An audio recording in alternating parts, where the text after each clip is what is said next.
Hi again, it's Jason from Fraser Valley Rose Farm, and I've talked before in my videos about how to take a backyard nursery like this one and try to turn it into a viable business so you can support yourself or add to your income with it.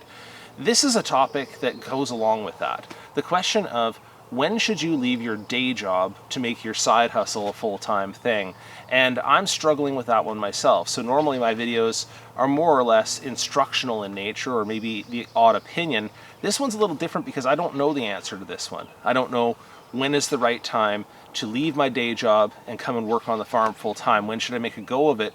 And in that regard, it's the people in the internet, people on YouTube who may have some more experience than I do.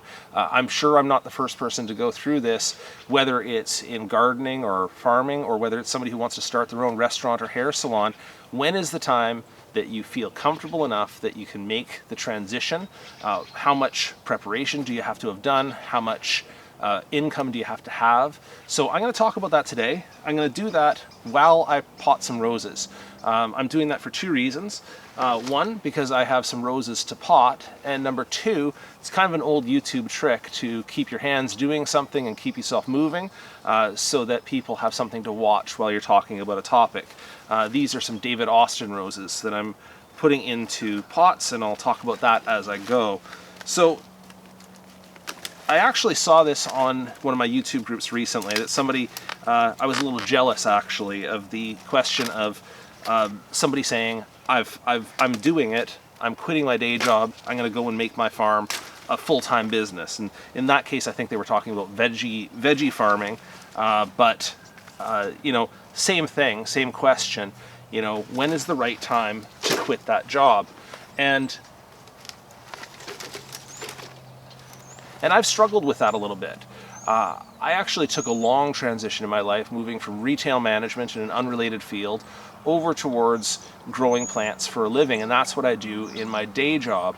In the meantime, I started this farm as kind of a side hustle, and it's always been my hope that at some point this farm can be my main thing. And it's not that I hate what I'm doing now. I like growing plants, I like the challenges of that job, but ultimately it's not my own plants, it's not my own decision making. And just while we talk here, I'm just going to trim off some of the blackened tips on these bare root roses. Sometimes when they come to you, they come with like the machine or the people who have harvested have just thrashed off the tops of the roses, and that leaves little blackened sections across the top. So I'm just going to remove those as we go here, just to get a nice clean presentation once I potted, and should help it to recover a little bit better.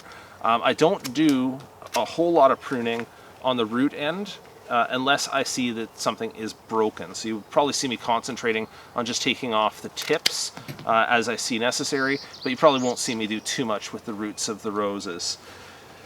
And just one other note on that while I'm talking about the roses again, is that normally my roses in the greenhouse, my own propagated roses, I put into a sort of a 2-gallon pot like this one here. Because these are kind of a deluxe brand, the David Austin roses, I'm going to be putting them into a 3-gallon pot. That kind of ensures that I could put the entire root system into the pot without having to trim the root system, which is a good thing as far as the success in the garden later. So, like I say, you know, it's not that I hate my day job, it's not that I hate what I'm doing right now, but you know, it's not my own decision making, it's not my own business. And I think that's the same thing. I'm going to use the analogy of people who start their own hairdresser or restaurant or those kinds of jobs. It's not that necessarily you would hate being a head chef in somebody else's restaurant, it's just that it's not your restaurant. Well, that's the way I feel about my business. Is, you know, I've gone as far as I can, I think, in producing plants for somebody else. And now I think it might be time to start planting and growing a business for my own benefit. And so that's what I'm looking to do right now. But the steps that I had to take to get to the point where I feel ready for that have been, you know, along the lines of trial and error. I've had to try to figure out, you know, what do I have to accomplish so I can feel comfortable to make my own to make my own way on this. And I have to say, the first thing I did, and I've made a video about this as well, is the first thing I did was I made a trial of the market. I learned how to sell my plants. And I think this is always the first step. Sorry, I'm just pushing this down a little bit tamping it down to get the soil to settle as I fill up the pot. So this is the, I feel like I'm making two different videos here, but this is the level that I usually put it to, is that the graft union is just about at the soil level, and that's what I feel good about it, and then just a little bit of tapping down to make sure that the soil has settled. Okay, back to the topic at hand. You know, I made a video, and I think this is the way to start your business, is to prove your sales, is to figure out what is the, what will the public buy of your plants, and at what prices, and where is your market. So I started out at the farmer's market, selling plants relatively inexpensively, just to random customers who were there for buying veggies and that kind of thing. It was an okay approach, but eventually I realized that speaking to garden clubs and going out and having plant sales and going to the plant-specific events were a slightly better approach for me. And so I focused my efforts in that direction. And ultimately, I spent some efforts on social media marketing, things like what I'm doing on YouTube here, also Facebook and Facebook Marketplace, Craigslist, Instagram. All of those types of marketing have helped me to grow my business. So now I have that step one, that proof of concept that there is people who want to buy my plants, and then the next thing I have to do is proof of concept of, can I produce the plants? Can I actually grow what I want to sell? Now that part actually was a nice easy step for me, because I've grown plants professionally now for a number of years. So I actually have a lot of confidence that I can grow the plants successfully.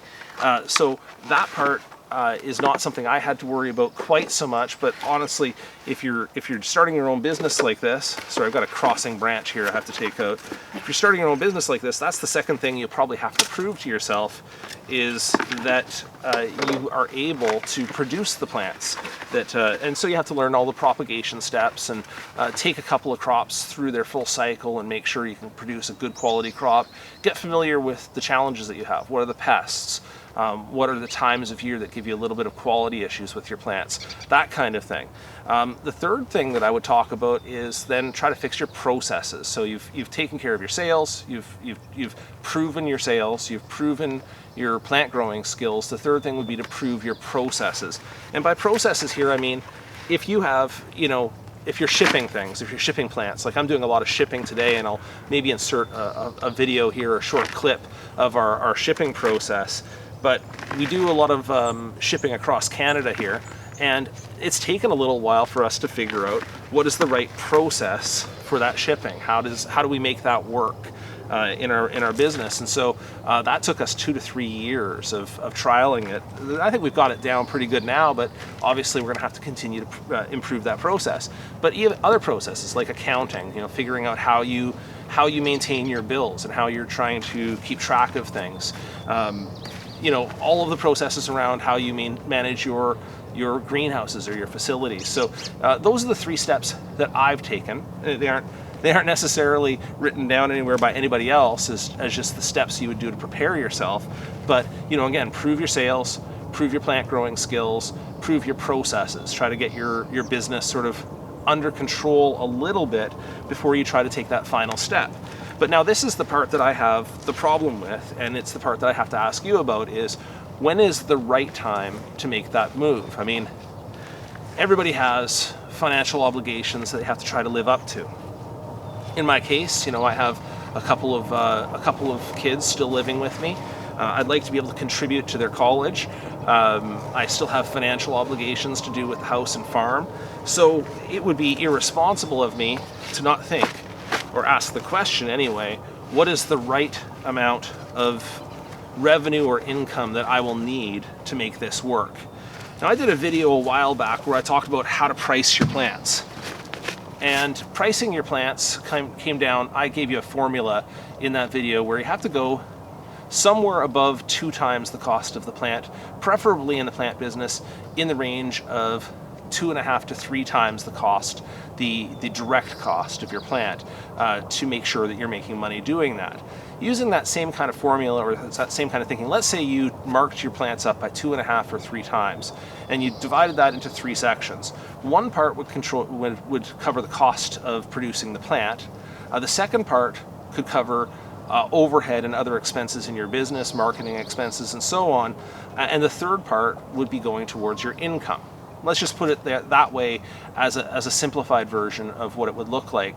In that case, what you'd end up having is, if you want to insure yourself an income, and I'm just pulling a number straight out of the air here, but if you want to insure yourself an income of about $60,000 from the business, you'd have to sell $180,000 worth of plants. And I've been growing my business for a number of years, and I have to say, I'm nowhere near $180,000 worth of plants right now.